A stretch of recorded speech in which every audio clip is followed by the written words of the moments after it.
వర్తమానం వార్తలకు స్వాగతం. నేను మీ ఉదయ్ కుమార్. ఈరోజు వార్తల్లోని ముఖ్యాంశాలు. విక్టర్ స్పీచ్లో భారత్ మాజీ ప్రధాని నెహ్రూను ఉటంకించిన మమ్దాని ట్రంప్కు సవాల్.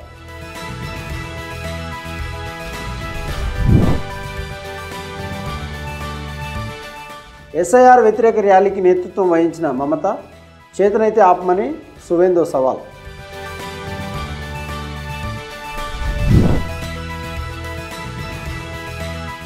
ఫీజు బకాయిల కోసం నవంబర్ 11న చలో సెక్రటేరియట్ చేపట్టనున్న ప్రైవేట్ కళాశాలలు.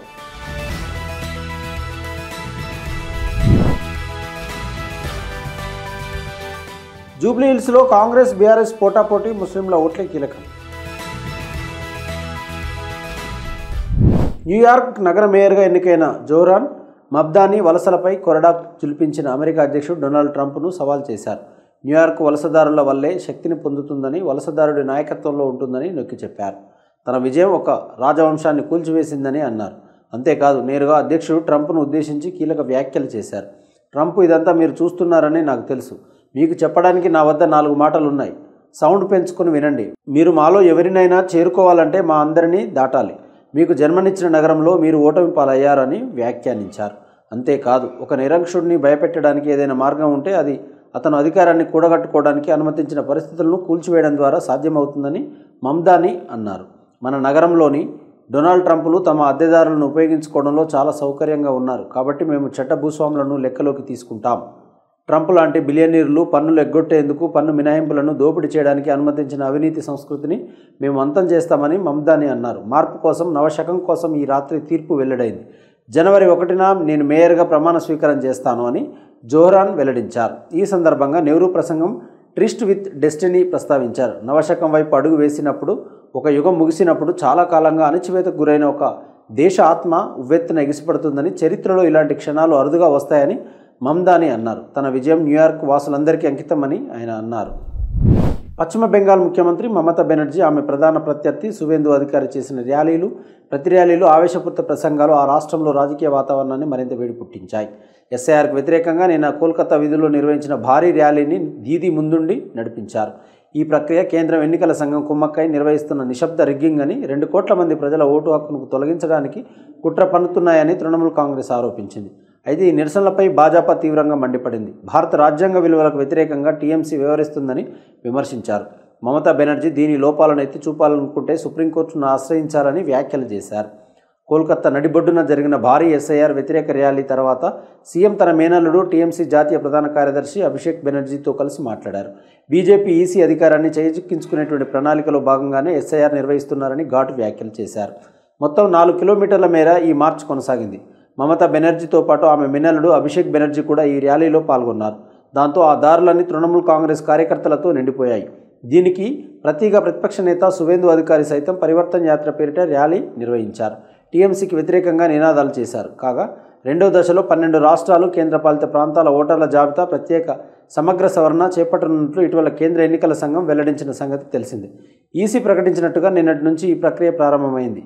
ఈ పరిణామం వచ్చే ఏడాది జరగనున్న అసెంబ్లీ ఎన్నికలకు ఓటర్ జాబితా సవరణ ప్రక్రియ ప్రాథమిక యుద్ధభూమిగా పనిచేస్తుందని సూచించాయి. కాగా నిన్న బెంగాల్లో 2 ఆత్మహత్యలు నమోదయ్యాయి. ఒకటి ఔరా నుండి, మరొకటి ముర్షిదాబాద్ నుండి. ఓటర్ల జాబితాలోని సమస్యలు, బహిష్కరణ భయం కారణంగా ఆయా వ్యక్తులు తమ జీవితాలను ముగించుకుంటున్నట్లు ఆరోపణలు ఉన్నాయి. దీంతో బెంగాల్లో ఎస్ఐఆర్ సంబంధిత మరణాల సంఖ్య క్రమంగా పెరుగుతోంది. ఉలుబెరియాలోని కలిసాని నివాసి జహీర్ మాల్ తన నివాసంలో ఉరివేసుకుని కనిపించాడు. క్యాండీలో రైతు మోహన్ షేక్ పురుగుమందు తాగి మరణించాడు. కాగా ఈ మరణాలు ఎస్ఐఆర్ కారణమని మమత ఆరోపించారు.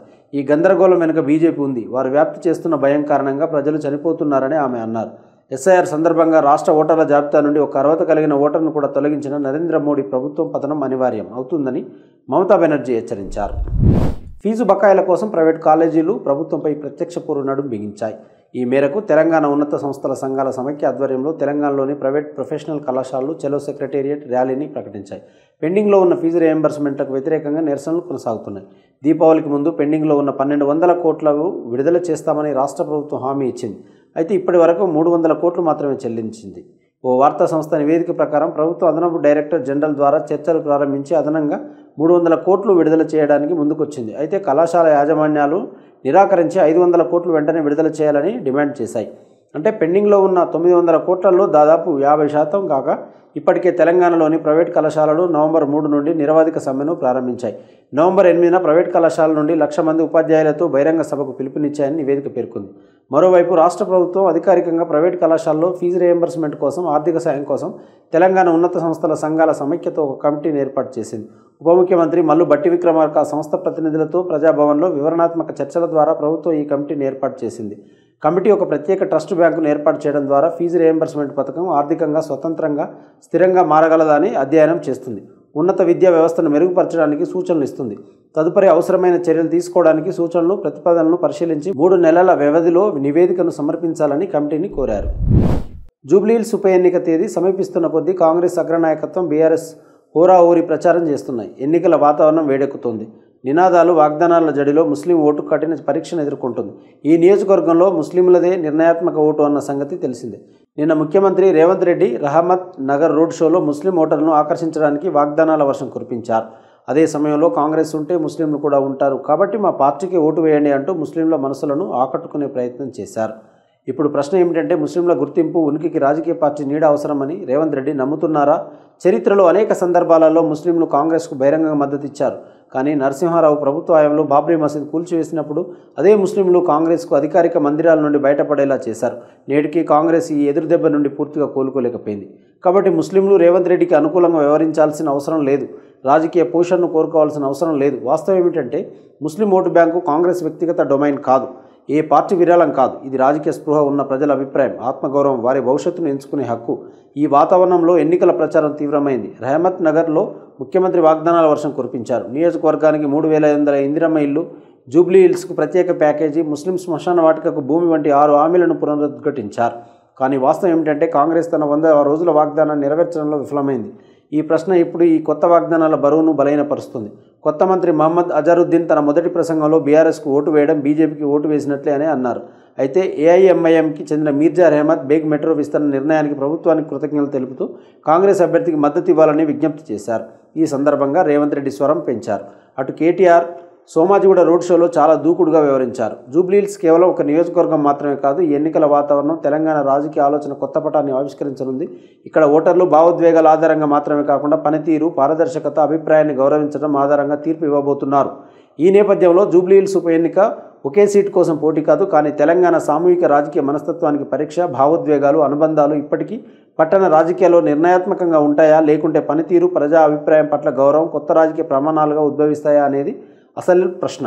ఈ నియోజకవర్గంలోని ముస్లిం ఓటర్లు తమ అసంతృప్తిని, ప్రశ్నలను బ్యాలెట్ల ద్వారా వ్యక్తం చేస్తే ఓటు అనేది భావోద్వేగ నినాదం కాదని, విశ్వాస ధృవీకరణ పత్రం అని ఒక పార్టీకి మాత్రమే కాకుండా మొత్తం రాష్ట్ర రాజకీయాలకు స్పష్టమైన సందేశం అవుతుంది. వాస్తవ వార్తలకు ప్రమాణం టీవీ వర్తమానం. ఈ వార్తలు ఇంతతో సమాప్తం. మరిన్ని విశేషాలతో మళ్ళీ కలుద్దాం. నమస్కారం. సబ్స్క్రైబ్ చేయండి, షేర్ చేయండి, లైక్ చేయండి, కామెంట్ చేయండి. వర్తమానాన్ని ప్రజల్లోకి తీసుకెళ్ళండి. ధన్యవాదాలు. Thank you.